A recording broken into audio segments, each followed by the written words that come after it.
अभी हमारे साथ भूमिहार ब्राह्मण एकता मंच के राष्ट्रीय अध्यक्ष आशुतोष कुमार जी हैं। आज शेखपुरा पहुंचे हैं और परशुराम जयंती को लेकर के गांव-गांव में जाएंगे और वहां पे लोगों को आमंत्रित करेंगे कि आइए परशुराम जयंती धूमधाम से इनका मनाने का इच्छा है कि लाखों लोग एकजुट हो करके समाज की आवाज़ को बुलंद करके पटना होते हुए दिल्ली पहुँचाना है। क्योंकि नेताजी जब गांव आते हैं तो कहते हैं कि पटना से दिल्ली तक आपके आवाज़ को लेकर जाएंगे, लेकिन चुनाव खत्म होते ही गांव में ही छोड़कर उस आवाज़ को चले जाते हैं। आशुतोष जी हर रोज़ सड़क पे आंदोलन करके पहुंचाने का प्रयास करते हैं।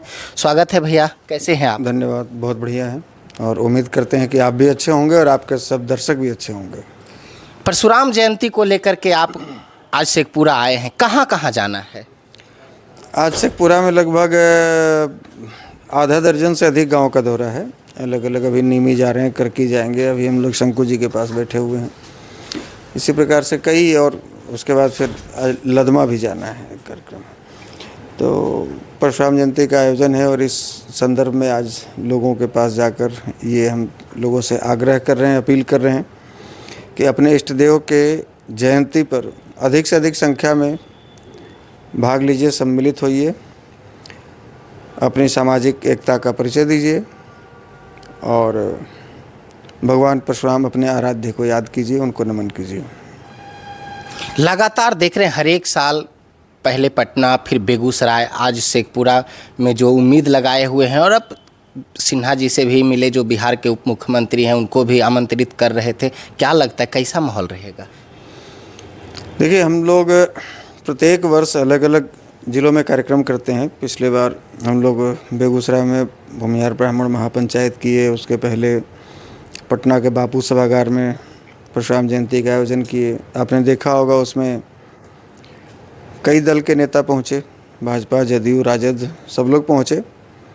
और ये कोई दल विशेष का कार्यक्रम तो होता नहीं है, यह विशुद्ध गैर राजनीतिक कार्यक्रम होता है, सामाजिक कार्यक्रम होता है, सांस्कृतिक कार्यक्रम कह सकते हैं, धार्मिक कार्यक्रम कह सकते हैं। और इसमें सभी दल के लोगों को हम लोग आमंत्रित करते हैं।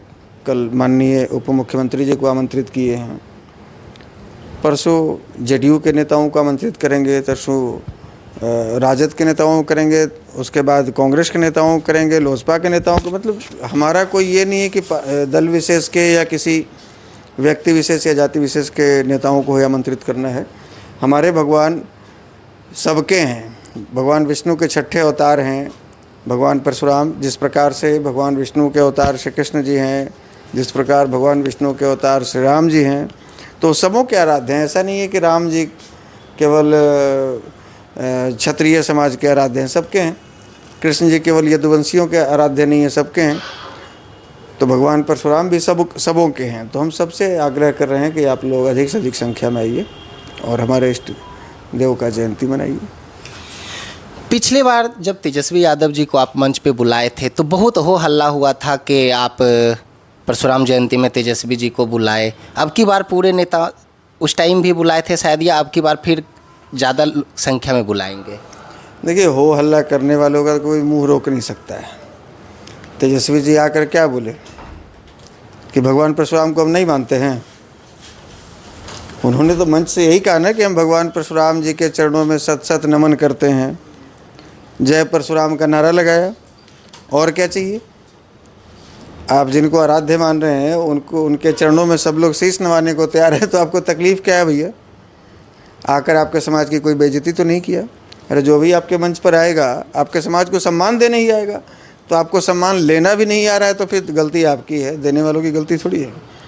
सम्मान इस बार भी हम लोग सबों को आमंत्रित करेंगे, कोई हो सबों को आमंत्रित करेंगे। जिनको आना होगा आएंगे, जिनको नहीं आना होगा हमें कोई दिक्कत नहीं है, लेकिन हम अपनी तरफ से किसी को नहीं छोड़ेंगे, सबों को आमंत्रित करेंगे।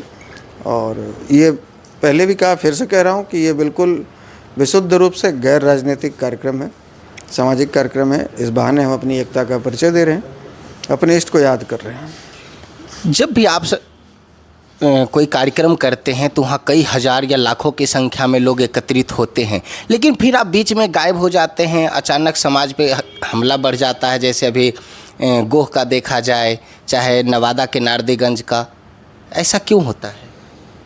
देखिए, हमला तो ऐसा नहीं कि मेरे गायब हो जाने से हमला होता है। हमारी भी तो आप रहते कहाँ हैं? हमारी भी अपनी ज़िंदगी होती है, हमें भी कुछ करना होता है और हमारे भी अपने हैं, परिवार है, सबों के बीच में थोड़ा समय भी देना होता है।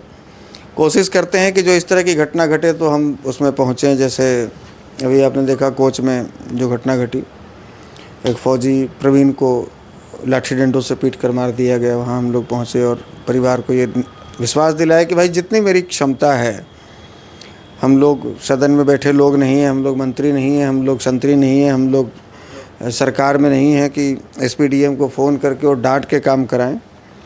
हम लोग आंदोलन कर सकते हैं, हम लोग सड़क पे उतर सकते हैं, वो भी आप सबों के दम पे। तो उसमें हमारी सहभागिता जहाँ होगी, हमसे जितना बन पाएगा हम आपका साथ देंगे।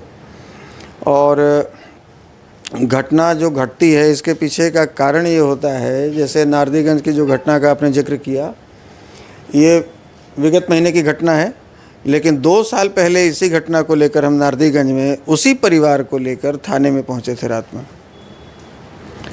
वो महिलाएं उसी परिवार को लेकर नारदीगंज में आप पता कीजिएगा, उस परिवार से भी पूछिएगा कि आशुतोष जी आप सबों को लेकर थाने में गए थे। और रात में बैठकर थानेदार साहब के सामने बैठकर हम लोग 2 घंटे थाने में बैठकर पंचायती करवाए थे। तो जब आप संगठित नहीं होइएगा तो इसी प्रकार से बारी बारी से कुचले जाइएगा। इसका एकमात्र कारण है कि आप जो आपस में एक दूसरे को चोटी काटते रहते हैं और पैर खींचते रहते हैं कि फलनवा आगे बढ़ रहा है तो चिलनवा आगे बढ़ रहा है, इसका पैर खींच दीजिए, इसको बंद कीजिए, इसको बंद कीजिए। आज आपको भले मज़ा आ रहा होगा, लेकिन आने वाली पीढ़ियाँ आपके इसी चुट्टी काटने की आदत से बहुत कुछ भुगतेंगी और ये स्पष्ट दिख रहा है। इसको बंद करना होगा। और